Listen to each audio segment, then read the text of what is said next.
भारत में जाति आधारित आरक्षण की एक प्रणाली है जो ऐतिहासिक रूप से, राजनीतिक और आर्थिक रूप से जिन लोगों के प्रति भेदभाव हो रहा है, उन्हें एक निश्चित संख्या में सीटों का आवंटन प्रदान करती है, जिसमें ये आरक्षण उन्हें उच्च शिक्षा, सरकारी नौकरियों और कई वैधानिक एवं संसद से संबंधित कार्यों में यहाँ पर प्रदान होता है।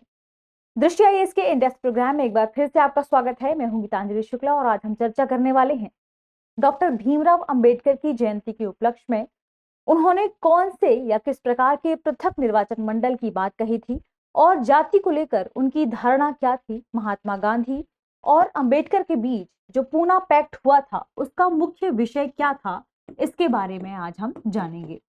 यानी सबसे पहले हम देखते हैं कि आज के सेशन में हम किन बिंदुओं पर चर्चा करने वाले हैं। आज का हमारा विषय है डॉक्टर अंबेडकर जयंती विशेष, अंबेडकर गांधी और पृथक निर्वाचक मंडल। सबसे पहले जानेंगे कि यह खबर कहां से ली गई है और यह खबर चर्चा में क्यों आ गई है। इसके बाद जब समझेंगे डॉक्टर भीमराव अंबेडकर के बारे में कि उनका जन्म कहाँ हुआ था और उनकी प्रमुख उपलब्धियां क्या रही हैं। इसके बाद जानेंगे डॉक्टर अंबेडकर के जाति को लेकर क्या विचार रहे हैं, जाति व्यवस्था के संदर्भ में उन्होंने क्या प्रमुख बातें कही हैं। इसके बाद समझेंगे पृथक निर्वाचिका के संदर्भ में डॉक्टर भीमराव अंबेडकर ने क्या कहा था और महात्मा गांधी ने पृथक निर्वाचक मंडल का विरोध क्यों किया था। इसके बाद समझेंगे पूना पैक्ट के संदर्भ में और यरवदा अनशन के संदर्भ में कि यह क्या है। फिर आज के सेशन पर आधारित एक प्रश्न होगा जिसका जवाब आपको कमेंट सेक्शन में देना है। इसके अलावा एक और बात आप बताइए कि यह जो पूरा विषय है यह किस जीएस पेपर या सामान्य अध्ययन के प्रश्न पत्र से संबंधित है। सबसे पहले देखें खबर, तो यह खबर द इंडियन एक्सप्रेस में प्रकाशित की गई थी क्योंकि आज यानी 14 अप्रैल को डॉक्टर भीमराव अंबेडकर की जयंती है। तो खबर क्या है? खबर है Ambedkar Jayanti 2023, Ambedkar Gandhi and the issue of separate electorate. यानी जो सेपरेट इलेक्टोरेट्स की बात कही थी डॉक्टर भीमराव अंबेडकर ने, वह क्या है? अंबेडकर और महात्मा गांधी के बीच इसे लेकर क्या विवाद हुआ था। यदि सबसे पहले देखें कि यह खबर चर्चा में क्यों आ गई है, तो हमने समझा कि 14 अप्रैल को डॉक्टर भीमराव अंबेडकर की 132वीं जयंती मनाई जा रही है और इसे लेकर कुछ सरकारी संस्थाओं और कुछ प्राइवेट संस्थाओं में छुट्टियां भी घोषित की गई हैं। इसके बाद से यह काफी चर्चा में भी आ गया है। सबसे बड़ी बात यह है कि हम देख रहे हैं कि हमारे आसपास आरक्षण का मुद्दा लगातार सुर्खियों में बना ही रहता है, चर्चा में बना ही रहता है। ऐसे में डॉक्टर भीमराव अंबेडकर की जो पृथक निर्वाचक मंडल की बात थी वह एक बार फिर सुर्खियों में आ गई है। इसके अलावा हम जानेंगे कि महात्मा गांधी और डॉक्टर भीमराव अंबेडकर के बीच जो पूना पैक्ट हुआ था वह किससे संबंधित था और उसमें किसकी विजय हुई थी। इसके बाद हम जानेंगे निर्वाचिका के मुद्दे को लेकर डॉक्टर अंबेडकर की स्थिति के संदर्भ में, गांधी से इनके विरोध के संदर्भ में और आरक्षण के पक्ष में इनके क्या मत थे, इन पर भी हम चर्चा करेंगे। तो आइए आज के सेशन की शुरुआत करने के क्रम में सबसे पहले जानते हैं डॉक्टर भीमराव अंबेडकर के बारे में। यदि बात करें उनके जन्म के संदर्भ में, तो उनका जन्म 1891 में महू में हुआ था। महू उस समय मध्य प्रांत में था और यह अभी के मध्य प्रदेश में स्थित है। यानी इनका जन्म कहाँ हुआ था? महू, मध्य प्रदेश में।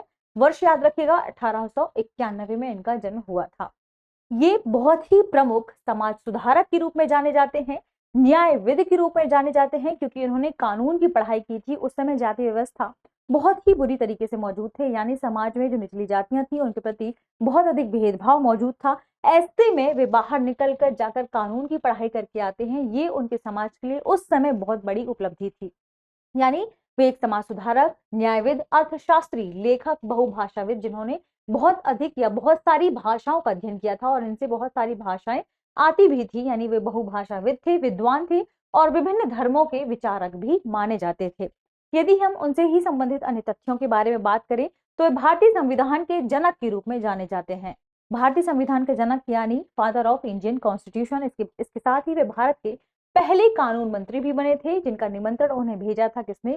स्वयं पंडित जवाहरलाल नेहरू ने, कि वे देश के पहले कानून मंत्री बने। वे संविधान निर्माण की मसौदा समिति के अध्यक्ष भी रहे हैं। वर्ष 1927 में उन्होंने महाड़ सत्याग्रह का नेतृत्व किया। यहाँ पर महाड़ सत्याग्रह किससे संबंधित है? महाराष्ट्र में महाड़ नगर पालिका ने वहां के जो सार्वजनिक तालाब थे उसमें सभी वर्गों के उपयोग की अनुमति दे दी थी। उससे पहले उन तालाबों का उपयोग केवल उच्च जाति के लोग करते थे, लेकिन बाद में फिर महाड़ नगर पालिका ने कहा कि उसमें सभी वर्गों की उसके उपयोग की अनुमति है। इसके संदर्भ में, उस विरोध में सबसे पहले जो आगे खड़े हुए और महाड़ जनजाति के प्रति के साथ मिलकर उन्होंने जो नेतृत्व किया वही सत्याग्रह कहलाता है, महार सत्याग्रह, जो वर्ष 1927 में हुआ था। और ये अनुमति महार नगर पालिका ने कब दी थी? 1926 में। इस बात को भी आप ध्यान रखिएगा। अन्य तथ्यों की बात करें तो उन्होंने तीनों गोलमेज सम्मेलनों में भाग लिया था, यानी पार्टिसिपेट किया था। और इनके और महात्मा गांधी के बीच वर्ष 1932 में पूना समझौता हुआ था, पूना पैक्ट हुआ था, जिसके बारे में हम आगे विस्तार से चर्चा करने वाले हैं। इन्होंने कुछ पत्रिकाओं का भी प्रकाशन किया था, जिसमें वर्ष 1920 में मूकनायक, वर्ष 1927 में बहिष्कृत भारत समता, जो कि वर्ष 1929 में प्रकाशित हुई थी, और 1930 में जनता नामक पत्रिकाओं का प्रकाशन इन्होंने किया था। इनसे संबंधित और तथ्यों की बात करें तो हम सभी जानते हैं कि जब समाज में निचली जातियों को लेकर बुरी स्थिति मौजूद थी उस समय, तो उन्होंने हिंदू धर्म को यहाँ पर अपनाने से मना कर दिया। उन्होंने कहा कि ऐसे धर्म में जहाँ पर व्यक्तियों के साथ भेदभाव हो रहा हो, उस धर्म को धर्म मानना ही नहीं चाहिए। और उन्होंने बौद्ध धर्म को यहाँ पर अपना लिया था। बौद्ध धर्म को अपनाने के बाद यदि बात करें तो 6 दिसंबर 1956 को उनकी मृत्यु हो गई, जिसे उनके महापरिनिर्वाण दिवस के रूप में भी जाना जाता है। मरणोपरांत वर्ष 1990 में उन्हें भारत सरकार ने भारत के सर्वोच्च नागरिक सम्मान भारत रत्न से सम्मानित किया। ये हमने देखा अंबेडकर जी की प्रमुख उपलब्धियों को। अब हम समझेंगे कि आखिर जाति पर अंबेडकर जी के विचार क्या थे। जहां महात्मा गांधी अस्पृश्यता को समाप्त करके जाति व्यवस्था में सुधार की वकालत कर रहे थे, वहीं डॉक्टर अंबेडकर ने जाति इंस्टीट्यूशन या कहें कास्ट इंस्टीट्यूशन को मानने से इनकार कर दिया। उन्होंने जाति व्यवस्था यानी जाति संस्था को ही खारिज कर दिया और उन्होंने कहा कि ये अधिक कट्टरपंथी दृष्टिकोण को अपनाता है। यहाँ पर उन्होंने कहा कि क्योंकि हिंदू धर्म विभिन्न जाति के बीच यहाँ पर भेदभाव कर रहा था, ऐसे में इन्होंने अधिक कट्टरपंथी दृष्टिकोण को अपनाते हुए कहा कि जाति संस्था को वे खारिज कर रहे हैं। उन्होंने उच्च जातियों के हिंदुओं द्वारा समर्थित सुधारवाद को अपर्याप्त कहा। यानी उस समय जो भारतीय समाज में उच्च जाति के हिंदू मौजूद थे, वे कई समाजवादी सुधारवादी आंदोलन चला रहे थे, लेकिन उन्होंने कहा कि ये सुधारवादी आंदोलन भी अपर्याप्त है, क्योंकि अभी भी निचली जाति को यहाँ पर पर्याप्त प्रतिनिधित्व मौजूद नहीं है। ना ही प्रतिनिधित्व है, ना ही वे अपने अधिकारों का उपयोग कर सकते हैं, ना ही संसाधनों का यहाँ पर बराबर से बंटवारा हो रहा है। तो ऐसे में उन्होंने कहा कि सभी जितने भी प्रकार के समाजवादी आंदोलन चल रहे हैं, सुधारवादी आंदोलन चल रहे हैं, वे आज भी अपर्याप्त हैं। उन्होंने कहा कि जब तक उत्पीड़ितों द्वारा स्वयं अपनी स्थिति और उत्पीड़न को खारिज नहीं कर दिया जाता, जब तक वे खुद इस तरीके से नहीं स्वीकार कर लेते कि ये भगवान के द्वारा कहा हुआ है कि आप उत्पीड़न को स्वीकार ना करें, उत्पीड़न को खारिज करें और अपनी स्थिति को बदलने में एक साथ खुद एकजुट हों, तब तक यहाँ पर निचली जातियों का उत्पीड़न होता रहेगा। उन्होंने यह भी कहा कि निचली जातियों को राजनीतिक शक्ति प्राप्त करके ही इस उत्पीड़न से मुक्ति दिलाई जा सकती है, जिसमें उन्होंने कहा कि हम अपनी शिकायतों को दूर करने के लिए राजनीतिक शक्ति का उपयोग करना सीखें। यानी हमारी शिकायतों को हम स्वयं ही दूर कर सकते हैं और इन शिकायतों को दूर करने के लिए सबसे ज्यादा बेहतरीन कदम माना जाता है राजनीतिक शक्ति प्राप्त करना, राजनीतिक सशक्तिकरण। ऐसे में उन्होंने सबसे बड़ी वकालत क्या पेश की कि निचली जातियों को उच्च जाति के समान ही राजनीतिक प्रतिनिधित्व यहाँ पर प्रदान किया जाए, क्योंकि उस समय निचली जातियों को बराबरी से राजनीतिक प्रतिनिधित्व प्रदान नहीं हुआ था, वे केवल मतदान तक ही सीमित थे। यानी उच्च जाति यहाँ पर प्रतिनिधित्व कर रही थी और मतदान कौन कर रहे थे? यहाँ पर निचली जाति के लोग, और उनके साथ ही यहाँ पर भेदभाव हो रहा था।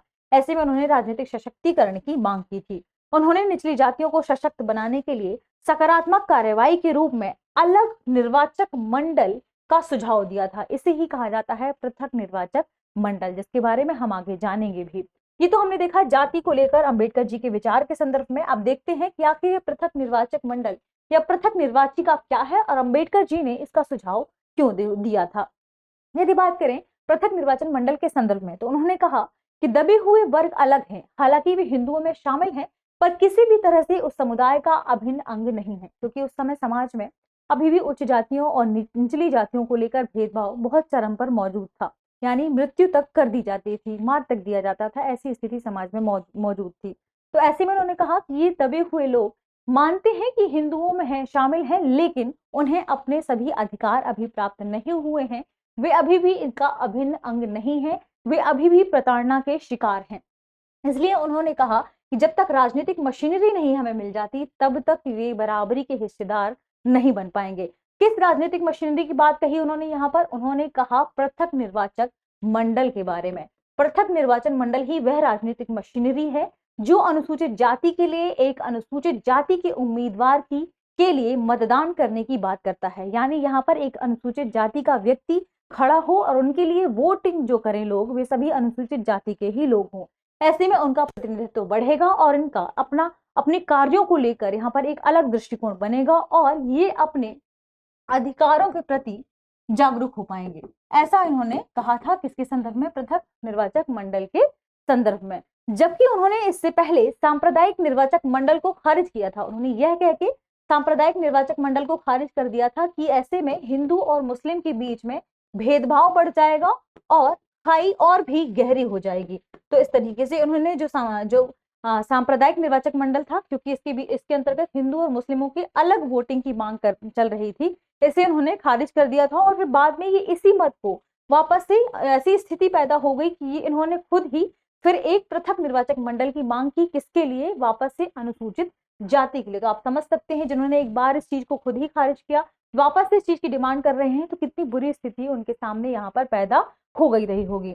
उनका मानना था कि संयुक्त निर्वाचक मंडल की प्रणाली ने बहुमत को दलित समुदाय के प्रतिनिधियों के चुनाव को प्रभावित करने में सक्षम बनाया है। यानी संयुक्त निर्वाचन प्रणाली का मतलब क्या है, या संयुक्त निर्वाचक मंडल का मतलब क्या है कि यहाँ पर सभी वर्ग के लोग एक साथ यहाँ मतदान कर रहे हैं और उम्मीदवार यहाँ पर शामिल हैं। लेकिन उन्होंने इसी संयुक्त निर्वाचक मंडल को ही क्या कहा? डिवाइड करने की बात कही, ताकि उच्च जातियों के लिए अलग निर्वाचन हो और निचली जातियों के लिए या दलित समुदायों के लिए अलग निर्वाचन हो, ताकि उनका प्रतिनिधित्व यहाँ पर बढ़ सके। क्योंकि जब संयुक्त निर्वाचक मंडल के द्वारा ये मतदान होता है तो वे कहीं ना कहीं अपने आप को दबा हुआ महसूस करते हैं और अपने ही प्रतिनिधियों के चुनाव में वे यहाँ पर पार्टिसिपेट नहीं कर पाते हैं और अपने आप को सक्षम नहीं बना पाते हैं। तो ऐसे में उन्होंने क्या कहा कि यह अवधारणा गलत है, संयुक्त निर्वाचक मंडल यहाँ पर नहीं होना चाहिए। और उन्होंने डिमांड की किसके लिए? पृथक निर्वाचन मंडल के लिए। यहाँ पर उन्होंने क्या कहा? बहुसंख्यकों के अत्याचार के खिलाफ उनके उत्पीड़न के हितों की रक्षा नहीं हो पा रही है। यानी संयुक्त निर्वाचक मंडल में जो बहुसंख्यक है वे बहुत अधिक मात्रा में है और उनका अत्याचार लगातार निचली जातियों पर यहाँ हो ही रहा था। ऐसे में उनके उत्पीड़न से उनके हितों की रक्षा कैसे की जाए, इस बारे में भी डॉक्टर भीमराव अंबेडकर ने कहा और इसीलिए उन्होंने पृथक निर्वाचिका की मांग यहाँ पर की थी। अब आइए जानते हैं कि आखिर गांधी ने पृथक निर्वाचिका का विरोध क्यों किया या पृथक निर्वाचन मंडल का विरोध क्यों किया। हम सभी जानते हैं कि महात्मा गांधी ने पूरे भारत में भ्रमण किया था, पूरे भारत की स्थिति को उन्होंने देखा था और उस समय ब्रिटिश साम्राज्य कौन कौन सी नीतियों को अपना रही है, कैसे भारत में फूट डालो और नीति करो की नीति अपनाने के बाद भारत को अलग अलग हिस्सों में डिवाइड कर रही थी, यह महात्मा गांधी ने बहुत गौर से देखा था। ऐसे में पृथक निर्वाचिका के लिए महात्मा गांधी का विरोध बिल्कुल जायज था, क्योंकि उनका मानना था कि निचली जातियों के लिए यह बहुत कम है। उनका मानना था जब सभी वर्ग का यहाँ पर समान प्रतिनिधित्व है, कई जातियां दुनिया में यहाँ पर प्रतिनिधित्व कर रही हैं, तो ऐसे में आप यह नहीं कहिए कि निचली जातियों के लिए पृथक निर्वाचन मंडल हो।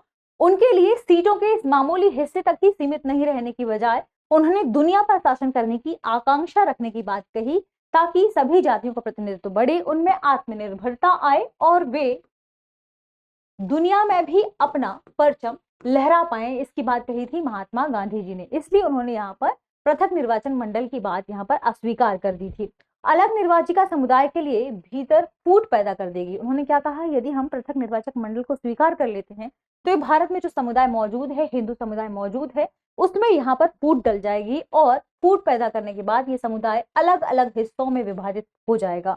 और जब भारतीय समुदाय अलग अलग हिस्सों में विभाजित हो जाएगा तो हमारे राष्ट्रीय आंदोलन जो कि भारत की आजादी के लिए लगातार चल रहे थे, इसके लिए सभी वर्गों का एक साथ होना बहुत जरूरी था। वैसे में महात्मा गांधी ने क्या कहा कि भारत में फूट डालने से बचना चाहिए, ताकि ये वर्ग विभाजित ना हो, एक साथ एक रूप में आकर सहयोगी बने और भारत को आजाद कराने में इनकी एक साथ भूमिका हो। ऐसा किसने कहा? महात्मा गांधी जी ने। अंग्रेजों ने अपने उद्देश्य के लिए भारतीय समाज में इंटरनल डिवीजन का शोषण किया। यानी भारत में जो इंटरनल डिवीजन या आंतरिक छोटे छोटे विभाजन मौजूद थे, छोटे अलग अलग लोग मौजूद थे, उनका शोषण किया था और उनके शोषण के माध्यम से ही पूरे देश का उन्होंने शोषण यहाँ पर किया था। अलग अलग लोगों का, अलग अलग क्षेत्रों का यहाँ पर शोषण उन्होंने किया था। इसलिए महात्मा गांधी इस बात से अवगत थे कि जरूरी है कि इस पृथक निर्वाचन मंडल की जो बात डॉक्टर भीमराव अंबेडकर कर रहे हैं उसे अस्वीकार कर देना चाहिए। इसके अलावा उन्होंने एक और बात कही कि पृथक निर्वाचन मंडल केवल अंग्रेजों को फूट डालो और राज करो में मदद करेगा। यानी कि यह बात बिल्कुल सही थी कि जब विभिन्न भागों में देश बंट जाएगा तो यहाँ पर जो उनकी फूट डालो और राज करो की नीति थी अंग्रेजों की, यह उनके लिए और भी अधिक सहयोगी हो जाएगा। उसी समय हिंदुओं और मुसलमानों के बीच भी दुश्मनी पैदा हो रही थी, ये भी आपस में अलग अलग हो रहे थे। ऐसे में एक वर्ग में भी विभाजन यदि हो जाता तो यह देश के लिए काफी बुरी स्थिति होती, इसलिए महात्मा गांधी ने इसका विरोध किया था। अब जानते हैं यरवदा अनशन के बारे में और पूना पैक्ट के बारे में, क्योंकि ये काफी संबंधित है किससे, महात्मा गांधी और डॉक्टर भीमराव अंबेडकर से, और इसके साथ ही ये संबंधित है किससे, पृथक निर्वाचक मंडल से। जब महात्मा गांधी जेल में थे, कहां पर, यरवदा में, तो उन्होंने एक आमरण अनशन शुरू कर दिया था। किसके खिलाफ शुरू कर दिया था? उस समय 16 सितंबर 1932 को पुणे में यरवदा जेल में आमरण अनशन शुरू किया महात्मा गांधी ने। क्यों शुरू किया? क्योंकि जब भी डॉक्टर भीमराव अंबेडकर ने पृथक निर्वाचक मंडल की मांग की तो उसे ब्रिटिश सरकार ने स्वीकार कर लिया। जाति के आधार पर पृथक निर्वाचक मंडल बनाने के ब्रिटिश सरकार के फैसले के खिलाफ उन्होंने यह अनशन शुरू किया कि यदि ब्रिटिश सरकार अपना यह फैसला वापस नहीं लेती है तो यरवदा जेल में ही आमरण अनशन करते हुए अपने प्राण त्याग देंगे। हम सभी जानते हैं कि वे पूरे देश में एक बड़े राजनीतिक नेता के रूप में जाने जाते थे। ऐसे में डॉक्टर भीमराव अंबेडकर के सामने जो स्थिति पैदा हुई वो काफी विकट या कहें काफी विषम परिस्थिति के रूप में देखी जाती थी। वे यहाँ पर काफी ट्रिकी सिचुएशन में फंस गए थे। इसके साथ ही डॉक्टर भीमराव अंबेडकर यहाँ महात्मा गांधी के राजनीतिक विकल्प अर्थात आरक्षण से असहमत थे। महात्मा गांधी ने कहा कि आप यहाँ पर पृथक निर्वाचक मंडल की मांग ना करें, जबकि हम निचली जातियों को राजनीतिक प्रतिनिधित्व बढ़ाने के लिए, उनका राजनीतिक सशक्तिकरण करने के लिए आरक्षण प्रदान करेंगे, यानी एक खास सीटों की संख्या प्रदान करेंगे ताकि राजनीति में उनका यहाँ पर प्रभुत्व बढ़ पाए और वे आगे आ पाए। यानी राजनीतिक विकल्प के रूप में महात्मा गांधी ने डॉक्टर भीमराव अंबेडकर के सामने आरक्षण का मुद्दा रखा था। लेकिन वे इसलिए नहीं मान रहे थे इस बात को क्योंकि उन्होंने कहा कि ऊंची जातियां संख्यात्मक रूप से निचली जातियों पर अभी भी हावी होंगी। तो यहाँ पर ऊंची जाति बहुत बड़ी संख्या में मौजूद थी, जब बहुत बड़ी संख्या में है तो ऐसा माना जा रहा था कि आरक्षण के बाद भी कहीं ना कहीं नीची जातियों के साथ या निचली जातियों के साथ भेदभाव अभी भी होता रहेगा। लेकिन महात्मा गांधी देश के सबसे प्रिय राजनेता थे। ऐसे में जब वो ट्रिकी सिचुएशन में फंस गए तो डॉक्टर अंबेडकर के सामने अब कोई भी विकल्प मौजूद नहीं था। यानी उन्होंने कहा कि यदि इतने बड़े राजनेता की यहाँ मृत्यु हो जाती है आमरण अनशन की वजह से, तो उनकी मृत्यु की वजह से दलित आंदोलन, जो नया दलित आंदोलन उस समय चल रहा था, ये इसके बुरे परिणाम प्राप्त होते, क्योंकि उच्च जाति के लोग यहाँ दलितों के खिलाफ हिंसा भी कर सकते थे और उसकी संभावना अधिक थी। ऐसे में डॉक्टर भीमराव अंबेडकर ने अपने यहाँ पर घुटने टेक दिए और महात्मा गांधी की यह बात स्वीकार कर ली कि राजनीतिक विकल्प का जो उनका मुद्दा था या आरक्षण का जो मुद्दा था उसे उन्होंने स्वीकार कर लिया और अपने पृथक निर्वाचक मंडल की बात यहाँ पर खत्म हो गई और इसे ही कहा जाता है पूना पैक्ट या पूना समझौता। और इस समझौते ने निचली जातियों के लिए आरक्षण सुनिश्चित करने की बात कही। यहीं से पृथक निर्वाचक मंडल का मुद्दा समाप्त हो जाता है। लेकिन अभी भी भीमराव अंबेडकर इस बात से संतुष्ट नहीं थे और उन्होंने खुद अपनी एक पुस्तक में लिखा, इस पुस्तक का नाम क्या है, what Congress and Gandhi have into the untouchables. उन्होंने कहा कि भले ही इस आरक्षण की बात महात्मा गांधी ने कही हो, लेकिन आज भी भारतीय समाज में यह भेदभाव चरम रूप से मौजूद है। यानी आप आरक्षण के मुद्दे को उस समय महात्मा गांधी ने भले यह कहते हुए माना था कि इससे निचली जातियों का राजनीतिक सशक्तिकरण होगा, लेकिन यह अभी भी हिंदू में जो उच्च जाति के लोग हैं उनके लिए एक उपकरण मात्र है। यह बात स्पष्ट रूप से उन्होंने अपने इस पुस्तक में कही है। ये तो हमने देखा पूरा मुद्दा महात्मा गांधी के संदर्भ में, अंबेडकर जी के संदर्भ में और उनसे संबंधित पुणे पैक्ट के बारे में। अब आइए आज के सेशन पर आधारित हमारा प्रश्न देखते हैं। प्रश्न क्या है, निम्नलिखित में से कौन सा सही कथन सही है और है। कथन क्या है, पूना पैक्ट में डॉक्टर अंबेडकर और इरविन शामिल थे। दूसरा, पूना पैक्ट के जरिए निचली जातियों के लिए आरक्षण सुनिश्चित किया गया। कूट है केवल एक, केवल दो, एक और दो, दोनों, ना तो एक और ना ही दो। तो इस प्रश्न का सही जवाब कमेंट सेक्शन में जरूर दीजिए। मिलते हैं एक नए विषय के साथ, तब तक पढ़ते रहिए, रिवीजन करते रहिए। शुक्रिया।